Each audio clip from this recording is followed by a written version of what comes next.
আমাদের ফ্ল্যাটের আন্টি ভালোবেসে একে অপরকে দুজনে বিয়ে করেছিল।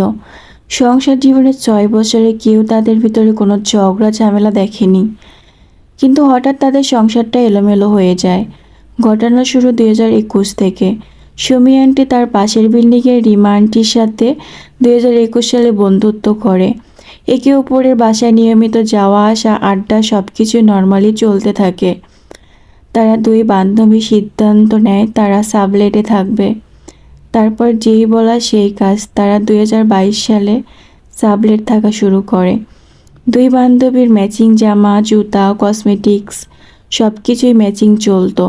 সুমি আন্টির হাজবেন্ড মাসে প্রায় 30,000 টাকা ইনকাম করত, আর রিমা আন্টির হাজবেন্ড 20,000 টাকা গার্মেন্টসে জব করতো। সুমি আন্টির ছিল লাভ ম্যারেজ আর রিমা আন্টির ছিল অ্যারেঞ্জ ম্যারেজ।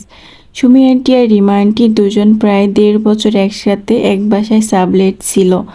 সুমি আন্টির জীবনের সবচেয়ে বড় ভুল ছিল সাবলেটে থাকা। 2023 সালের মাঝে সুমি আন্টি হঠাৎ অসুস্থ হয়ে যায় আর বাপের বাড়িতে কিছুদিনের জন্য বেড়াতে যায়। আর ওই সময় রিমা আন্টির হাজবেন্ডও গ্রামে যায়। দরকারি এর ভিতর রিমা আন্টির সাথে সুমি আন্টির স্বামীর সম্পর্ক তৈরি হয়, গভীরতা বাড়ে। সুমি আন্টি যখন গ্রাম থেকে বাসায় ফিরে তখন আন্টি এসে তার হাজবেন্ডের আচার আচরণে পরিবর্তন দেখে। তিনি সুমি আন্টির সাথে সবসময় মিসবিহেভ করত, পাশাপাশি ঘুমাতেও চাইতো না, একসাথে খেতেও বসতো না, আন্টিকে সবসময় ইগনোর করত। এই ব্যাপারগুলো তিনি রিমা আন্টির কাছে শেয়ার করে। কিন্তু কে জানতো এই রিমাই তার সংসার জীবনে কাল হয়ে দাঁড়াবে। এভাবে 2 মাস অতিবাহিত হওয়ার পর সুমি আন্টি একদিন রিমাকে বলে, আমি আজ একটু ডাক্তারের কাছে যাচ্ছি, তোমার ভাইয়া যেতে পারবে না, তুমি চলো আমার সাথে। কিন্তু রিমা আন্টি জানান অজুহাতে দেখায় যে যেতে চায় না।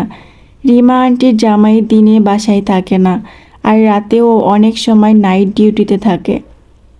যাই হোক, সুমি আন্টি ডাক্তারের কাছে যায়। বাড়ি এসে দেখে মেইন দরজাটা খোলা।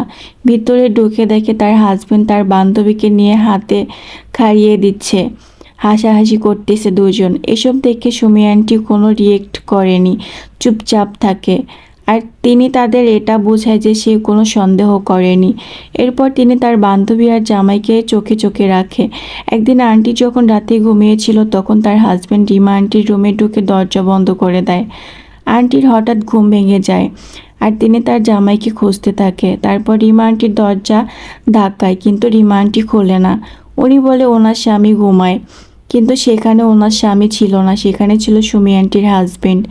সুমি আন্টি যখন ওনার হাজবেন্ডকে কল দেয় তখন ফোনটা রিমা আন্টির রুমে রিং হয়।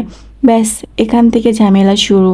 রিমা আন্টির সাথে সুমি আন্টির স্বামীর পরকীয়া ধরা পড়ে। তারপর ধীরে ধীরে আরও অনেক কাহিনী বের হয়।